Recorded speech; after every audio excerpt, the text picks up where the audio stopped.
Let Them Play by Margaret Thies Raven. Most folks say it was Coach Ben Singleton who pulled the All-Star dreams from the sky over Harmon Field and sprinkled them in the eyes of 14 boys the summer of 1955. Not that basketball dreams weren't already rising high as heat waves on noonday porches all over Charleston's Upper West Side. Boys wanted to be Jackie Robinson playing for the Brooklyn Dodgers, and mothers like Flossie Bailey on Strawberry Lane wanted to find their missing mop handles. Stickball players like her son John used the handles as bats to hit half-rubber balls, and sandlot players made mitts from paper bags or cardboard sewn with shoelaces. But every street and sandlot player knew the lucky boys suited up for one of the 4 Little League teams chartered by the Cannon Street YMCA. Those boys used real bats, balls, and gloves and wore real uniforms. They played on the Harmon Field, too, a sun-spit patch of earth where the players rolled out a red picket fence before each game to mark the home run line. At Jackie Robinson summer, it wasn't just Charleston West Side boys that loved playing ball. Baseball fever burned all over South Carolina. The state had 62 chartered little leagues in all, but only the Cannon Street League was black. All the other leagues were white. In South Carolina in 1955, no white little league team ever played a black team because white people and black people were said to live separate but equal.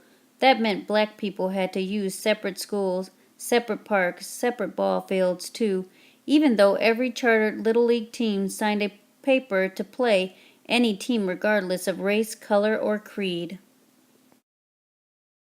But that summer, like blue crabs tucked deep in the mud of banks of Charleston marsh creeks, parents, neighbors, and coaches tried to keep the dark troubles and deep worries of the times from the West Side boys who just wanted to play baseball, and the more baseball the better. One day in the small front room where Mr. Robert Morrison, president of the Cannon Street YMCA, made important decisions, Coach Singleton and the other coaches met to pick the first all-black Little League All-Star team in South Carolina, called the Cannon Street All-Stars. The team would compete in the city tournament and then could advance to the state competition and then to the regional tournament in Rome, Georgia. If they won there, it was off to the Little League World Series in Williamsport, Pennsylvania. Coach Singleton hit the exciting idea to the 14 chosen boys like a high pop fly. "Big Mage, can you pitch an extra tournament game?" he grinned. Leroy Major grinned back. Soon all-star dreams sparkled in the West Side parents' eyes. Mothers held teas as fundraisers to buy uniforms, making heaps of fried chicken, sweet Johnny cakes, and bread pudding that melted in your mouth, set out on the best linens and good china. Fathers who worked at the Navy Yard went straight to the ball field to help out. Nothing was too good for the boys. But the dark fears hidden from the boys bubbled to light when the state's Little League director heard that white all-star teams must compete against an all-black team. He said no white team would play Cannon Street, not in Charleston or anywhere. The director withdrew from Little League to start his own boys' baseball program. He encouraged state teams to boycott Little League, too. Like a dream-gone nightmare, every white South Carolina Little League joined the new baseball program. The boycott eventually spread through 11 southern states, making Cannon Street the only Little League franchise left in the South, and the All-Stars became the team nobody would play. Even though the Cannon Street boys were the state winners and the Southeastern champs, they had won by default. They had not played a single game to advance to the Little League World Series. Officials in Williamsport ruled the boys could not compete in the final tournament. Mid-August on Harmon Field, 14 boys watched Ben Singleton thump a bat on the bench at sundown. Thump, thump, Ben drummed, trying to find the right words. He had 7 children of his own, including his son Maurice, second baseman on the All-Star team. But he loved every one of these fine boys as if they were his own. He wanted them to stay fine. He knew the men you condemn today is the one you became tomorrow. Boys, I've got news, he finally spoke. Little League has invited us as official guests to the World Series in Williamsport. They say they'll treat you like the other playoff teams, and I promise you'll be met by fire trucks and cheering people, he added. But he didn't promise the boys that they would play. Still, he hoped that when they got to Williamsport, he and the other coaches could persuade Little League President Peter McGovern to let the boys take the field for at least one game. On the day of the trip, mothers packed clean clothes and new pajamas for the boys. Stay in a real college dorm. Flossie Bailey filled a food hamper with Johnny cakes and ham sandwiches for her son John's long bus ride. That evening, the boys and men, coaches, managers, and YMCA officials met by the blue bus at the YMCA. The bus was old and battered, but it seemed like a rocket ship to Mars to the boys. For most of them, it was their first trip out of South Carolina. At 9 p.m., the bus lumbered down Cannon Street for the 745-mile trip. Windows down, the boys waved to each parent, sister, brother, relative, and neighbor who come to see them off. On the road, the boys talked so much about the tournament games, they could almost taste in their mouths the dream to play just like the sweet smells coming from John Bailey's food hamper. At last the boys nodded off, but not before Leroy Majors and Vermont Brown tried to pry a sleeping John Bailey's fingers off that hamper to get at Flossie's Johnny cakes. Just outside of Williamsport, the boys found out that Coach Singleton was a man of his word. When the bus broke down and suddenly caught on fire, a fire truck put out the flames.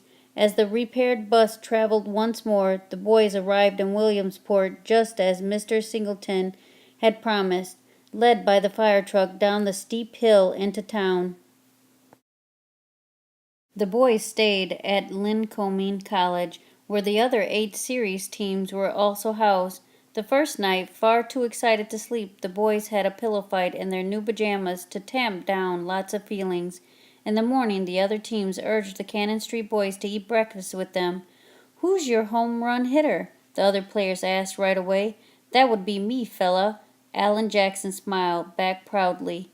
After breakfast, Leroy Major gasped, "Look at that!" Through the dining hall windows he saw David Middleton and Maurice Singleton signing autographs for a bevy of girls.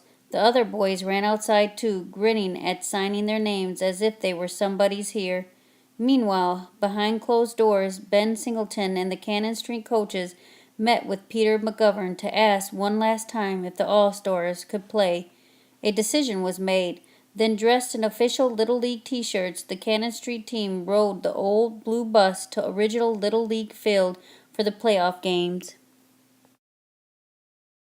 When the boys walked into Carl E. Stotts Stadium, 5,000 spectators clapped for the team they'd read about in the newspaper, the boycotted Negro team from South Carolina. The crowd kept cheering as the boys took front row seats of honor behind a red welcome banner. Before the playoff games began, each team took a field warm-up. Suddenly, a loudspeaker announced the Cannon Street All-Stars would take their field warm-up now. The boys leapt to their feet and ran onto the baseball diamond of their dreams to finally show what they could do. The crowd gasped when Alan Jackson rifled the ball from the outfield to home plate as if he really were Jackie Robinson. The Cannon Street boys burned up the field. Graceful, powerful, as the boys threw, people in the stands rose to their feet, rose with the hopes of the boys to play, rose to stomp the bleachers until the whole stadium rocked, and a chant began, a chant from thousands of stomping, clapping, cheering people who demanded over and over again for the boys. "Let them play, let them play, let them play!" The boys kept throwing as the chant went on, and the crowd demanded even louder, "Let them play, let them play!" It was a chant that told the 14 players they were on the ball field where they belonged, a chant that said you can't steal a boy's dream to succeed, like Jackie Robinson slid into home, a chant that said they were not the team nobody would play, they were the team that had won a crowd's heart. Then suddenly the Cannon Street All-Stars time on the greenest, smoothest field they'd ever seen was over. The boys sat back in their seats and for the rest of the day watched the games they'd come to play. The warm-up practice was the only field time Little League could offer. The Cannon Street boys watched the home run that gave the Morrisville, Pennsylvania team its extra inning World Series victory. That team went home on a new bus led by a police motorcycle escort. The All-Stars from South Carolina went home as they had come, on a battered blue bus. It was quite a trip home as each boy and coach swallowed down sadness, but as they neared Charleston, Coach Singleton thought how far they had just traveled on an old bus and a new dream to live equal, everywhere, not separate anywhere. We sure had a time of it, didn't we? He smiled at the young faces that now smiled back. When the bus pulled up to the YMCA, family and friends were there to greet them. The boys walked home along Cannon Street and spoke of green grass smooth as glass, a home run wall to sail a ball over, and a chant from 5,000 people they would never, never forget. Let them play.